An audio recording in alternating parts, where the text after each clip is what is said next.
From the headquarters of Tell Us Your English in Quito, Ecuador, this is From the South, and I am Soini Gray.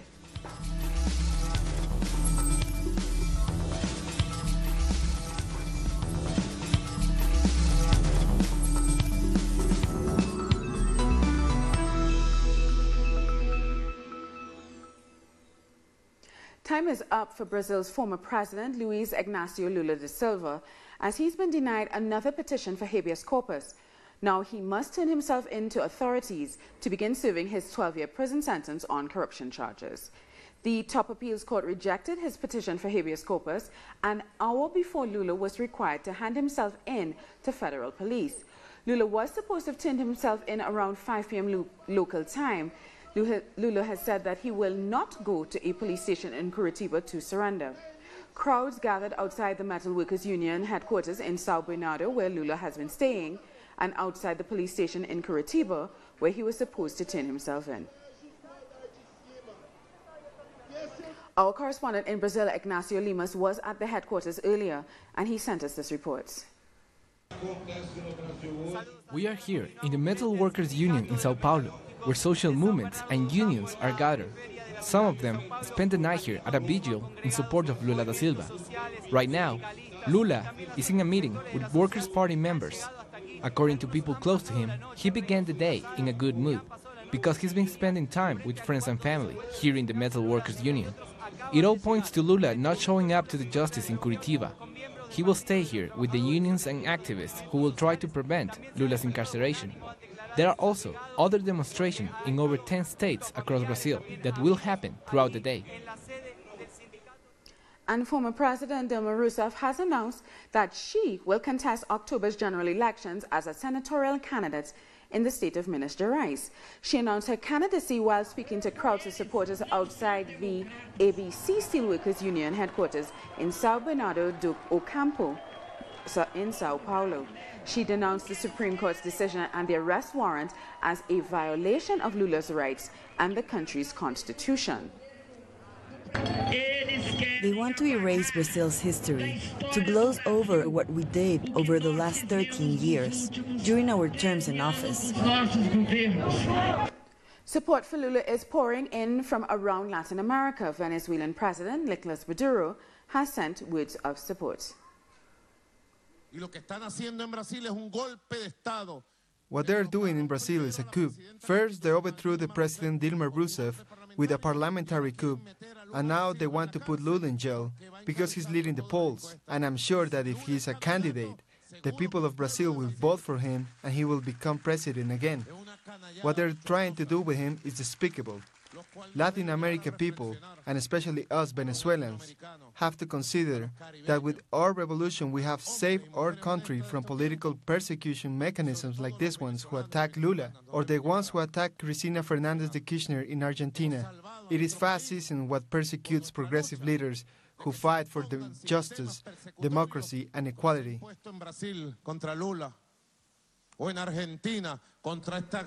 A solidarity march in support of the former Brazilian president was also staged in the Venezuelan capital of Caracas. Freddie Gillingham has more.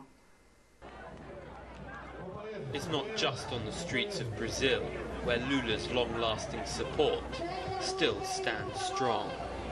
In Caracas, Brazilians and Venezuelans met for a solidarity protest and were joined by groups from all over the world, some of whom had a lot to shout about.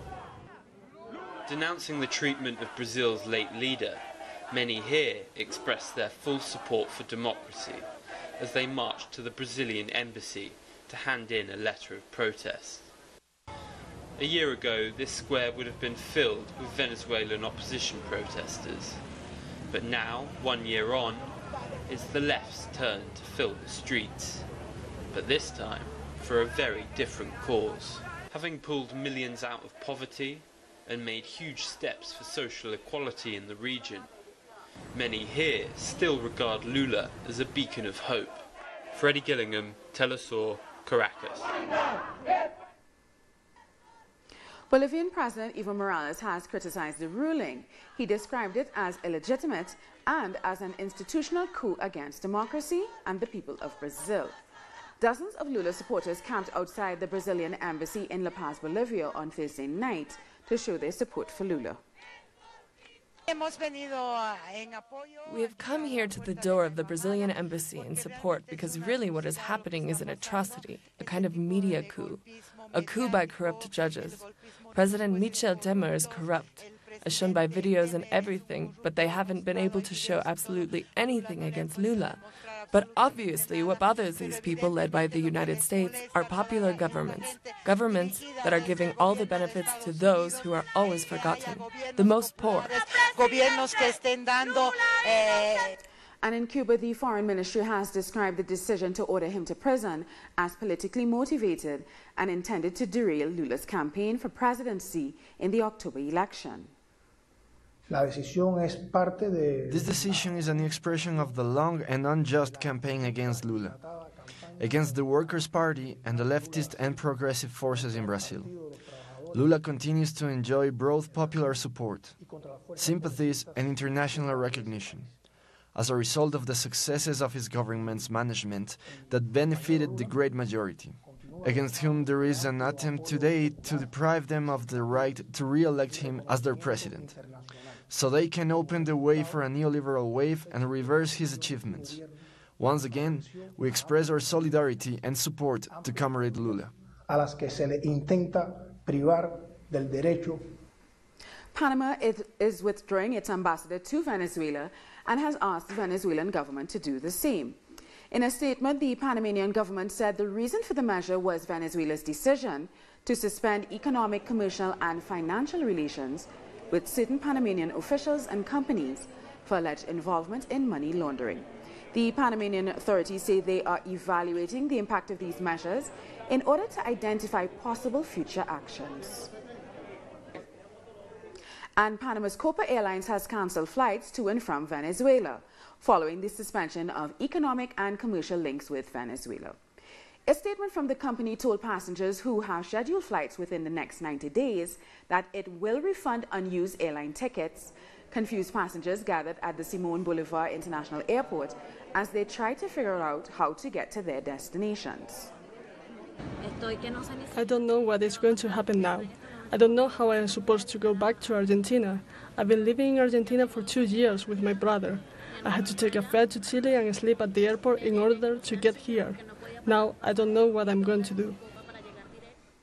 We're going to take a short break, but join us again after a look at what our multimedia colleagues are reporting.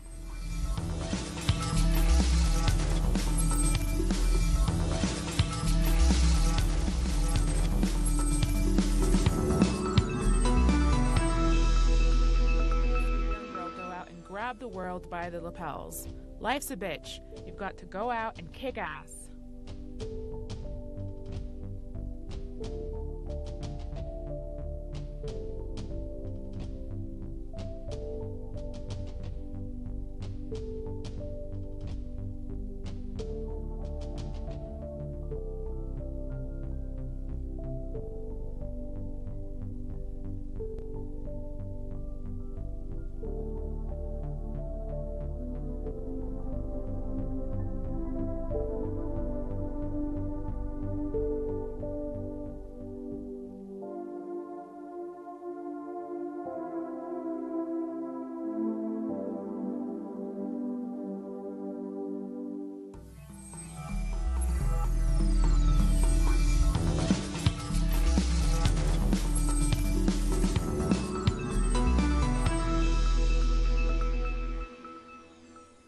Welcome back. Ecuador's President Moreno has announced new measures to protect the border with Colombia. Our Quito correspondent Denise Herrera has more. In a press conference, President Lenin Moreno and the Interior Minister Cesar Navas announced the new measures to protect the Ecuadorian border close to Colombia. One of the main points was the creation of a security council. Another was to strengthen the bilateral agreements between Ecuador and Colombia, among others. The Interior Minister Cesar Navas also confirmed 9 people have been arrested in connection with these recent attacks in the border. He also confirmed these people are dissidents of FARC. The families of the 3 workers of the commercial newspaper, Javier, Efraín, and Paul, they will gather outside the government palace to continue fighting for their release. It's all for now. We will keep you posted with more information as soon as we can. Back to you at the studio. We thank Denise for that report. The FARC, now a political party in Colombia, is calling on citizens to support the pro-peace agreement candidates in the May elections. The former guerrillas have asked Colombians to vote for those in favor of the agreement to guarantee the peace process. They say they will continue to defend the agreement and abide by its commitments. As part of the peace deal, the FARC is guaranteed 10 seats in Congress. They say they will reinforce democracy and help the poorest in the country. The Colombian National Liberation Army, or ELN, has invited presidential candidates to participate in a roundtable debate. The lead negotiators say peace is one of the biggest issues for the Colombian people and should be at the center of presidential campaigns. Mexican President Enrique Peña Nieto gave a sharp rebuke to U.S. President Donald Trump in response to his plans to send the National Guard to the U.S.-Mexican border. In a speech to the nation, Peña Nieto urged Trump to stop his threats. He added that the president's complaints were the result of his own frustrations running his own country. President Trump, if you want to reach agreements with Mexico, we are ready. We are always willing to talk in a serious way, in good faith, and with a constructive attitude. If your recent declarations are caused by your frustration over issues of domestic policies, your laws, or your Congress, then address yourself to them, not to the Mexicans. We will not allow negative rhetoric to define our actions. We will only act in the best interest of the Mexican people. Trump's threats have raised a wave of outrage in Mexico. It has also united political parties to defend Mexico against the U.S. president's attacks. The Mexican Senate demanded the Mexican president suspend cooperation on security and migration with the United States. It has also become an election issue. The frontrunner candidate, Andrés Manuel López Obrador, accuses Trump of using Mexico as a tool to gain support from his conservative base. It worked for Trump among the electorate. This anti-Mexican policy has worked politically because, unfortunately, there are conservative sectors in the United States with little information, and he knows how to awaken an anti-Mexican sentiment.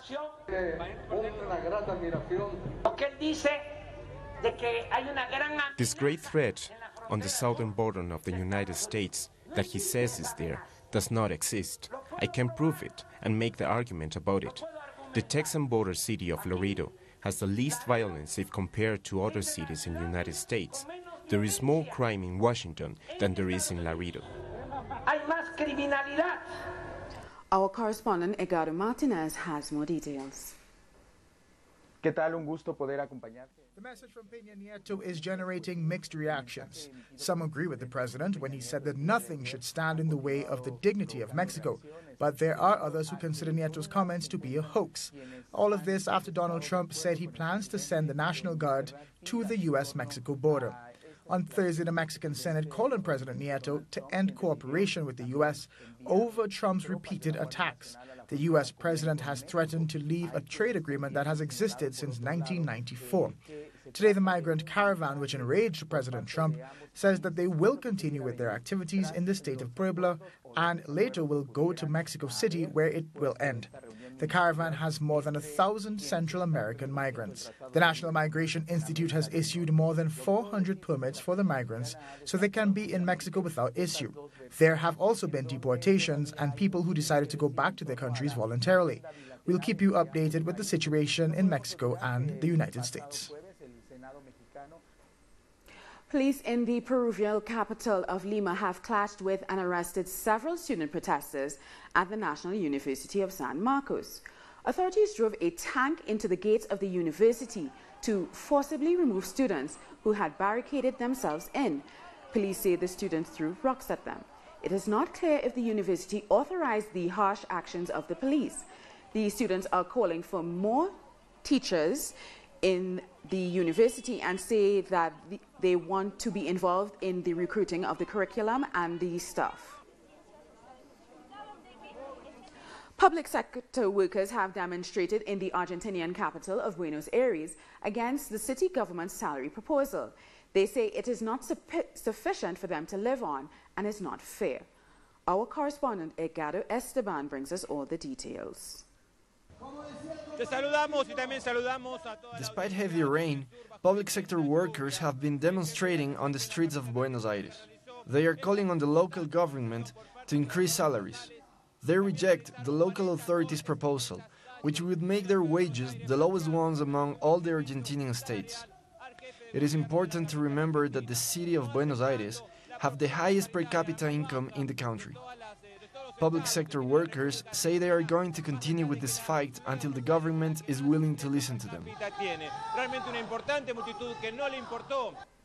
Next Tuesday, the Chilean Congress will vote on whether to call the Minister of Health for questioning about changes to the abortion law.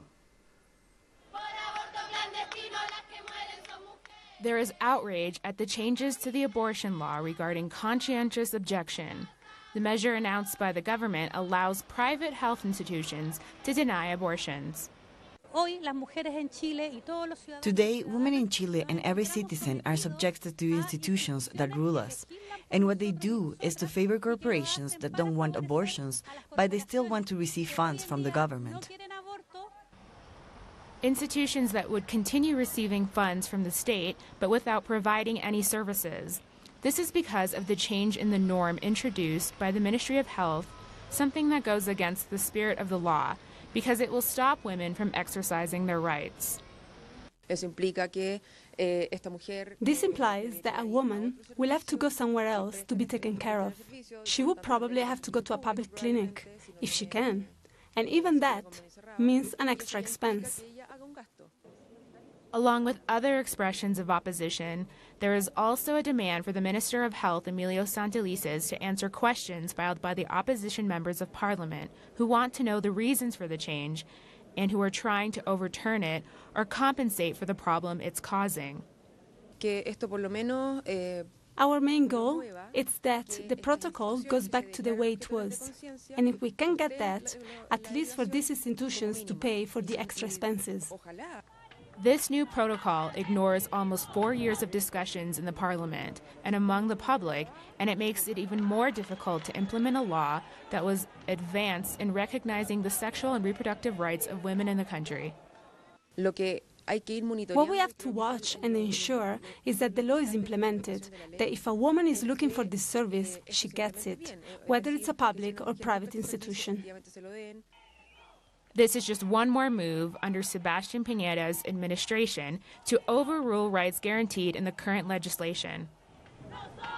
In Guatemala, delegations from 20 countries have gathered in the city of Antigua for the first regional summit of indigenous leaders of Ibero-America. During the summit, indigenous leaders talked about the main issues they have to deal with. Migration is one of them. Migration has been happening for more than 20 years. Young indigenous people are leaving their territory because it lacks opportunities. Extractivism affects their crops and cattle, and that's another factor that forced youngsters to leave their communities. We demand respect for our lands and for our rights, because that's where we used to live, and many companies have tried to take our land from us. The summit is also a way for indigenous peoples to stand together and fight for their rights. They will listen, but we must stay together for that. They won't if we split. I think that one of the main problems we deal with as young people and women is that our rights are constantly violated, and we are not respected for what we are, indigenous people. According to the UN, 50 million indigenous people live in Latin America and the Caribbean.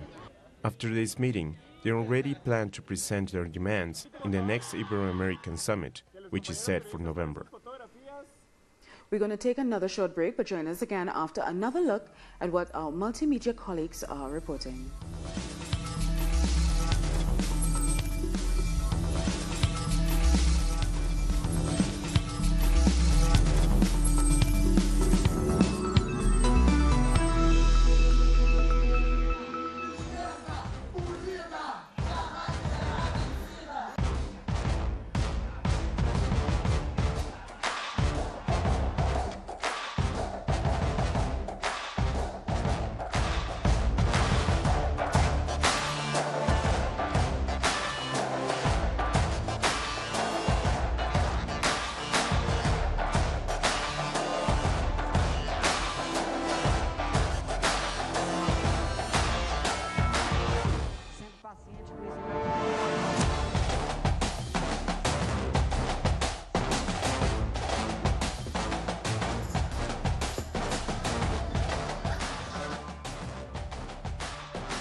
A meu respeito, devolva a minha inocência, porque eu quero ser candidato.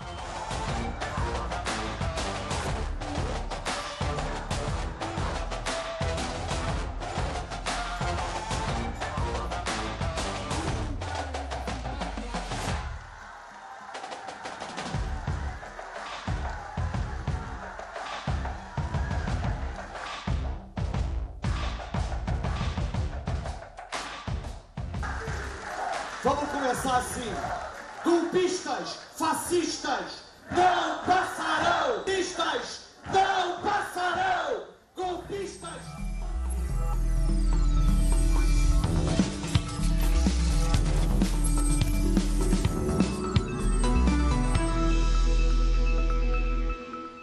Welcome back. More Palestinians have reportedly been killed by Israeli forces in new protests on Gaza's border with Israel. Thousands of Palestinians gathered at the border to resume their march of return. This comes a week after at least 20 Palestinians were killed by the Israeli forces. Our correspondent in Gaza, Noor Harazin, has sent this report. Right now, I am at the eastern border of Gaza City at Malaka camp, which is one of 5 basic camps around the Gaza Strip that is a part of the Great March of Return. As you can see behind me, I am 50 to 100 meters away from the borderline between Gaza and Israel. This Friday is called the Friday of Burned Tires because the protesters planned to bring tires and burn tires on the borderline in order to create black smoke to stop and ban Israeli soldiers and Israeli forces and Israeli snipers from attacking and targeting Palestinian protesters, and to also buy them more time in order to cross to the borderline between Gaza and Israel. It is noon now in the Gaza Strip, and according to the Palestinian medical sources, the number of Palestinian injuries that arrived to the hospitals until now around 15 to 20 only from the Gaza Strip. In other hospitals around the Gaza, the same number also arrived, so we can say that the total number of injuries in the Gaza Strip today is around 200, and this is until now. It is noon in the Gaza Strip, as I said. As you can also see behind me, there's a number of tear gas bombs that were targeting the protesters. We're smelling the smell of the tear gas in the air right now. According to the Palestinian hospitals today has declared the status of emergency, asking people to donate blood as they expect more casualties to arrive to the hospitals during the day. We thank Noor for that report. Now let's have a look at some of the other news from around the world. Thousands of people in Yemen have protested against the Saudi Arabian-led coalition's bombing of the country. The Saudi-led war started in 2015 as an attempt to crush Houthi rebels in the region and reinstate former President Abdurrabbu Mansour Hadi. The conflict has created a dire humanitarian situation in the country. Supporters of South Africa's former president Jacob Zuma have marched to show support for him after he was charged with corruption and fraud. Demonstrators dressed in the colors of the African National Congress, green, gold, and black, marched through the streets, dancing and singing to show their solidarity with their former president. Well, because we have supported him before, because he's not guilty, until proven guilty by the court. And it's unethical not to support a person just basically because of allegations. Dozens of family members of Islamist prisoners have gathered in Beirut to demand their freedom as part of a general amnesty ahead of Lebanon's first legislative elections in almost a decade. Social activists have long campaigned for the rights of detainees allegedly accused of joining extremist groups. Many of them have spent years in jail without a date for a trial. Trinidad and Tobago is celebrating its first ever medal in swimming at the Commonwealth Games. Dylan Carter came second in the men's 50-meter butterfly in a time of 23.67 seconds. The Commonwealth Games are taking place on the Gold Coast of Australia. Dylan told local media he was incredibly honored to make history for his country. And we're going to take in a little bit of the action now.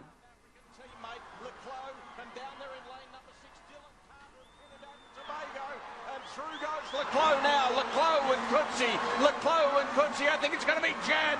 Chad wins it. Leclos takes the goes, Dylan Carter, and Coetzee takes the bronze. Congrats to him. Well, we've now come to the end of this news brief, but for these and many other stories, you can find them on our website at talisiotv.net/English. And you can join us on social media, on Facebook, on Twitter, and Instagram for Talisio English. I'm Sweeney Gray. Thank you so much for watching.